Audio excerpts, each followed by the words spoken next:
Հոկտեմբերի 2-ին 2025-ին Pan-Armenian թվով կհեռարձակվի Հարսնաձորի լեգենդի 25 հրթսերիան, ես անհամբեր սպասում եմ, թե ինչպես է այս պատմությունը կրկին գրավի ինձ, կարծես ձորի քամի, Արփին մեծացած է Արսնաձոր։ Իմ մոտ մանկուց հավատացել է սիրո մասին լեգենդին, որն հաղթում է մահը, ասում են հին ժամանակներում զույգը, փախչելով պարսիկներից, հայտնվել է Անդունդի եզրին, երիտասարդը զոհվել է, իսկ Հարսնն ընտրելով մահը գերությունից, խաչակնկվել է ցած նետվել։ Զգեստը, լցվելով օդով, դարձել է օդապարիկ, փրկելով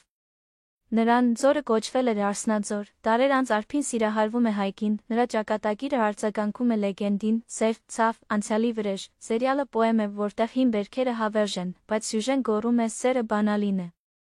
Սցենարիստները հյուսում են ավանդույթն ու ժամանակակիցը, դերասանները գրակ, բնապատկերները, հիասքանչ երաժշտությունը, զարսուրվ 25 հրթսերիան խոստանում է վրեժի ներողության բախում, բաց մի թողեք։